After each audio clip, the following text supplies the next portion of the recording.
सुप्रभात मेरे प्यारे बच्चों, कैसे हो? मैं आशा करती हूँ आप सभी स्वस्थ और मस्त होगे। आज हमें कनक हिंदी व्याकरण एवं रचना इस बुक से अध्याय 9 विराम चिन्ह पंचुएशन इस अध्याय का पठन करना है। आपको पृष्ठ संख्या निकालना है 36। यहाँ लिखिए कक्षा कार्य, यहाँ लिखिए तारीख 16/3/21, दिन मंगलवार। तो आज हम विराम चिन्ह इस अध्याय का पठन करेंगे। चलिए स्टार्ट करते हैं।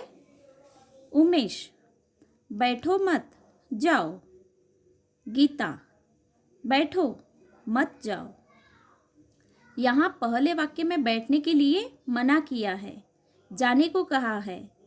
दूसरे वाक्य में बैठने को कहा है, जाने को मना किया है। पहले वाक्य में क्या कहा है? बैठने के लिए मना किया है और जाने के लिए कहा है। बट दूसरे वाक्य में बैठने के लिए कहा है, जाने के लिए मना किया है। इन दोनों वाक्यों में शब्द समान है पर अर्थ में बहुत अंतर है। इन दोनों वाक्यों में शब्द कैसे दिख रहे हैं? समान दिख रहे हैं, एक जैसे, लेकिन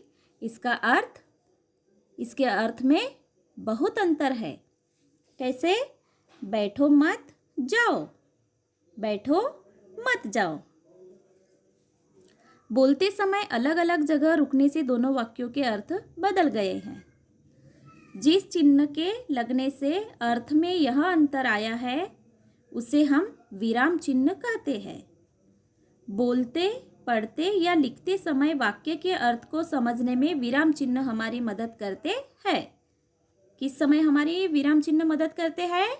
बोलते समय, पढ़ते समय या लिखते समय हमें विराम चिन्ह की मदद होती है, हमें विराम चिन्ह मदद करते हैं।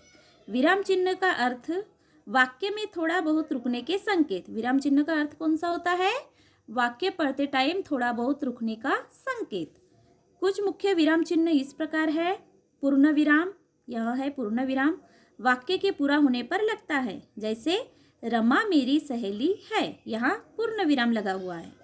अल्प विराम, ये है अल्प विराम, कम समय के लिए रुकने के स्थान पर लगाते हैं। अल्प विराम कब लगाते हैं?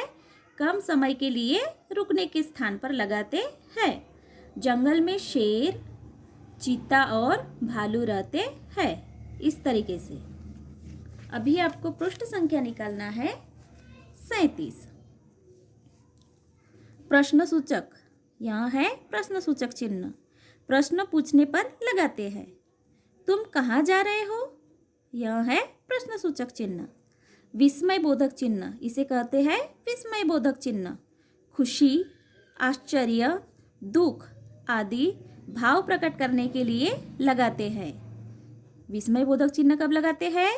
खुशी, आश्चर्य, दुख आदि भाव प्रकट करने के लिए विस्मय बोधक चिन्ह का प्रयोग किया जाता है। जैसे आहा कितना सुंदर बाग है, इस तरीके से।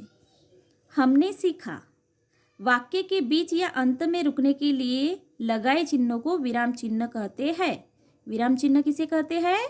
वाक्यों के बीच या अंत में रुकने के लिए लगाए चिन्हों को विराम चिन्ह कहते हैं। कार्यपत्र, अब लिखने की बारी। इन वाक्यों में सही विराम चिन्ह लगाइए। टोकरी में केले, संतरे और अंगूर रखे हैं। यहाँ कौन सा चिन्ह आएगा बताइए? अल्प विराम। और यहाँ पूर्ण विराम।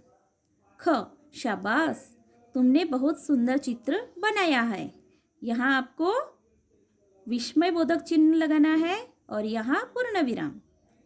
ग, हम हिंदी पढ़ रहे हैं, यहाँ आपको पूर्ण विराम लगाना है।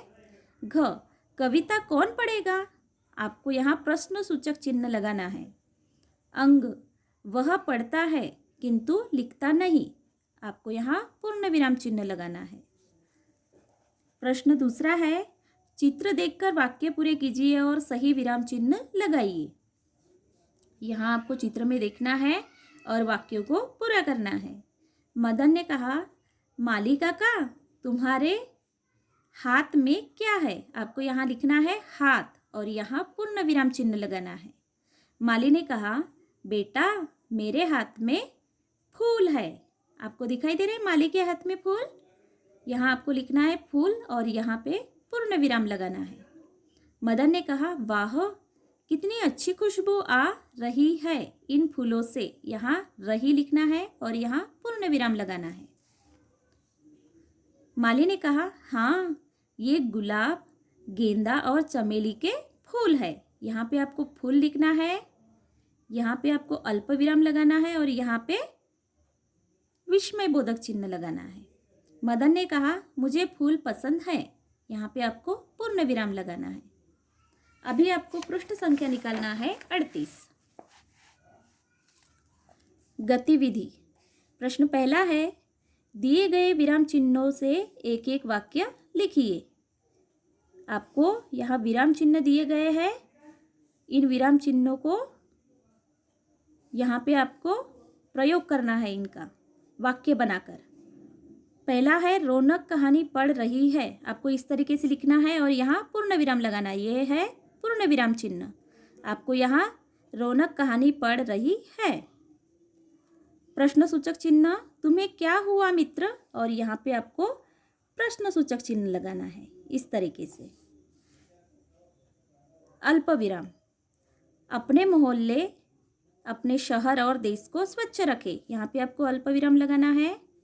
और इस चिन्ह को क्या कहते हैं? बताइए क्या कहते हैं? आपने पढ़े ना, यहाँ पे क्या कहते हैं? विस्मय बोधक चिन्ह। आपको यह विस्मय बोधक चिन्ह लगाकर यह वाक्य लिखना है, वाह कितना सुंदर मोर है। इसको कौन सा चिन्ह बोलते हैं? विस्मय बोधक चिन्ह। इसको अल्प विराम, इसको प्रश्नसूचक चिन्ह और इसको पूर्ण विराम। ओके, तो आपको यहाँ लिखना है विस्मय बोधक चिन्ह लगाकर वाह, और यहाँ विस्मय बोधक चिन्ह लगाना है और यहाँ लिखना है कितना सुंदर मोर है और यहाँ पूर्ण विराम। प्रश्न दूसरा है, आप कार्टून देखते हैं। अपने पसंदीदा कार्टून का चित्र चिपकाइए, उसके बारे में 5 वाक्य लिखिए।